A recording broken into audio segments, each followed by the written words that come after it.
Hi, friends. This reflection is for the first Sunday of Lent, year A. Now, regardless of what year it is in the liturgical year, Lent begins with the account of Jesus in the desert for 40 days. Why? I don't know. I'm kidding. The reason we begin Lent with the account of Jesus in the desert is because we are entering a journey ourselves that began on Ash Wednesday. And one thing that I've really noticed is that there is a contrast between the book of Genesis, in which Adam and Eve bought the lie when they ate from the fruit of the forbidden tree. We fast forward to when Jesus, in the Gospel of Matthew, when he goes in the desert for 40 days. And ultimately, that will be prior to when he begins his public ministry. Now, to really understand this, you have Satan here towards the end of his journey.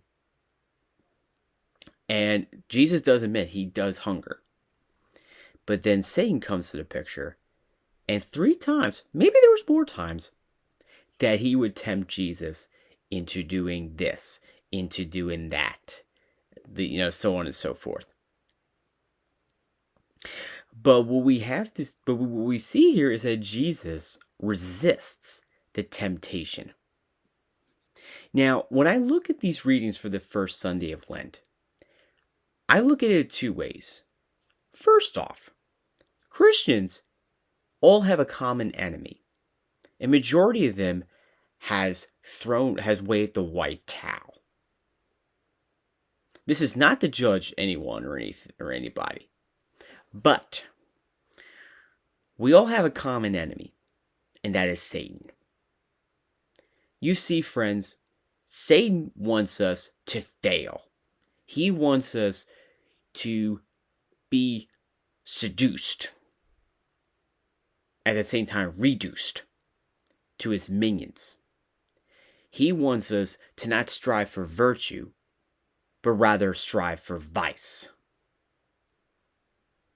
In his eye, he thinks it's good. But in God's eye, it's not. Metamorphically, some of you who will be seeing this video, if you're a veteran, the first step you have to complete before you become a soldier, a marine, a sailor, airman, guardian, whatever it is, cop, fireman, whatever it is, you go through weeks of what's called boot camp or training, whatever it is. And in the course of the training, you have an instructor, drill sergeant, drill chief, whatever. And the goal of the drill instructors is to trip you up, figure out your weaknesses, and try to weed you out so you don't complete the training and become a cop, fireman, soldier, whatever. That is the case with Satan. Satan doesn't want you to strive for holiness, but God does. What is our job? Our job is to #resist. You see what I did there? Yeah. We have to resist Satan's empty promises. When we look ahead, if many of us may recall, once a year, and maybe a couple times a year, we recite the baptismal promises. And the first 3 or 4 series of these promises has to do with rejecting Satan, his empty works and promises. And hopefully you are sincerely saying that you do reject him and his empty promises. Friends, as we embark on this Lenten journey, we can approach this in 2 ways. we can panic and give in to Satan, or we can use these 40 days to resist him, to overcome the temptations of the world. Now, many of us here, many of you watching this video, probably made promises to give up chocolate, to give up this, to give up that. Those things are awesome. But what do you plan to add into it to grow spiritually? In Lent, we have three pillars: prayer, fasting, and almsgiving. For the majority of us, fasting is super easy. You give up chocolate, you give up pretzels, whatever it is, give up snacks, whatever. And if of course, if we're healthy enough, we also have to keep in mind that we give up food, but at the same time, we have to do something a little extra. Prayer is probably, I can assure you, a lot of people really struggle with prayer. For a time, I have.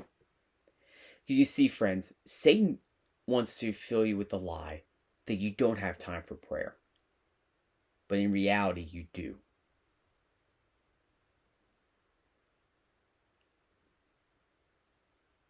If you want to defeat Satan,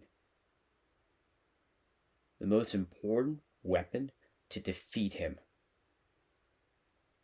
is prayer. But most importantly, you can defeat Satan with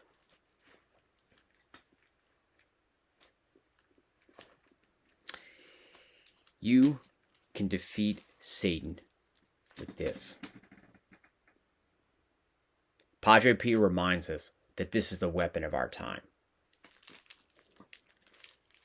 Satan is scared of this weapon when every faithful Catholic prays it, because he knows that when a Catholic prays it, like a faithful soldier, when he uses weapon properly, he inflicts damage on his enemies. That is why we must strive for spiritual combat, friends. These 40 days will prepare us to make or break a step closer to becoming saints in the church. Jesus wants us to live not on bread alone, but by every word that God proclaims. Jesus wants us to journey with him for these 40 days in the desert, overcoming every worldly passions, all the comforts of the world. But as the late Pope Benedict XVI reminds us, we are not made for this world. We are not made for comfort or anything, but instead we are made for greatness. These 40 days, friends, are going to give us that opportunity to grow in greatness. So what do you plan to do? What is your battle plan to defeat Satan? How do you plan to crush Satan's head as we embark on this Lenten journey?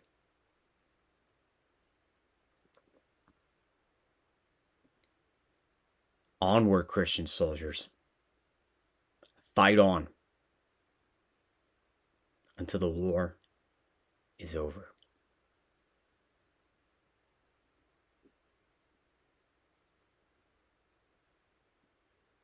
God bless, and a blessed Lenten journey to you and to everyone.